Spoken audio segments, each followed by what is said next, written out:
আসসালামু আলাইকুম রহমতুল্লাহি ওয়া আমরা আজকে শিখবো কিভাবে ফেলে মুজারে অর্থ করা যায়, ফেলে মুজারেকে কিভাবে মাজহুল করা যায়, ফেলে মুজারেকে কিভাবে নফি করা যায়।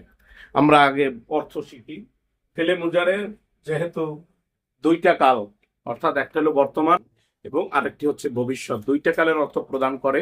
অতএব আমাদেরকে সবসময় মনে রাখতে হবে ফেলে মুজারের অর্থ করার ক্ষেত্রে দুইটা কাল খেয়াল রাখতে হবে। অর্থ করার ক্ষেত্রে আমরা খেয়াল রাখবো এই যে ছয়টা সিগা গয়েব, এই ছয়টা সিগা হচ্ছে হাজের, আর এই দুইটা সিগা হচ্ছে মুতাকাল্লিম।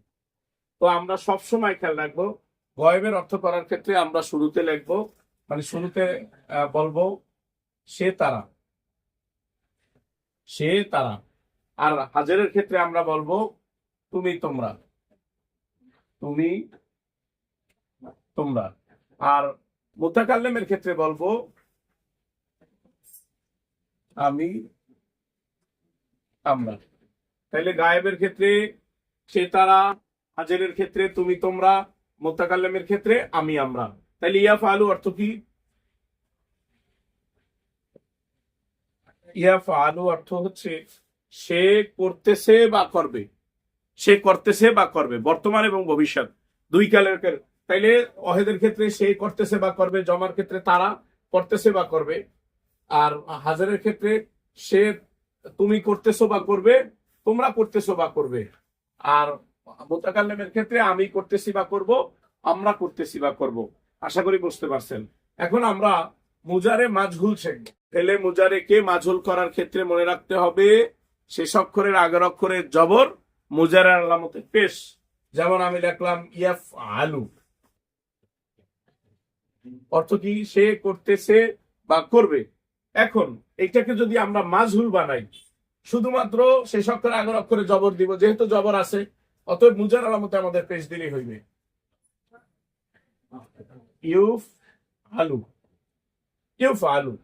তাইলে ইয়াফআলু অর্থ সে করতেছে বা করবে, আর ইউফআলু তাকে করা হচ্ছে বা হবে।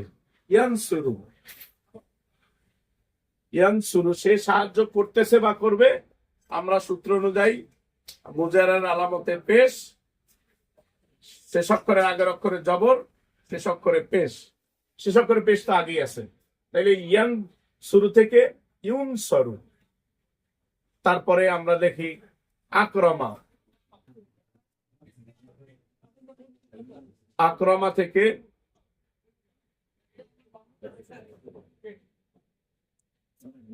ইউকরমু, শেষ অক্ষরে আগের অক্ষরে জবর, মুজার আলামতে পেশ। এইভাবে যদি আমরা লিখি তাহলে মুজার আলামতে মুজারের মাজহুল হয়ে যাবে।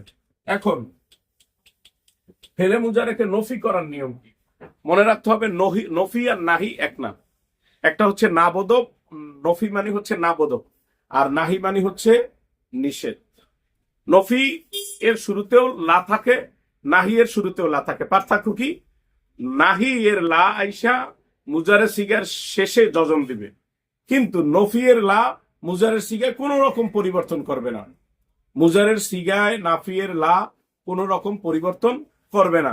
আমরা খেয়াল করি, যেমন আমি লিখলাম ইয়াফআলু, শুরুতে দিলাম লা, লা ইয়াফআলু। ইয়াফআলু হইল, ইয়াফআলু হইল মুজারের সিগা ইসবাত বা মুসবাত, আর লা যুক্ত হইলে নফি। তাহলে লা ইয়াফআলু, ইয়াফআলু অর্থ সে করতেছে বা করবে, লা ইয়াফআলু সে করতেছে না, করবে না। তাহলে কি শিখলাম? মুজারের শুরুতে যদি আমরা লা যুক্ত করি, বিতর্কত কোনো পরিবর্তন না করি, তাহলেই নফি হয়ে যাবে।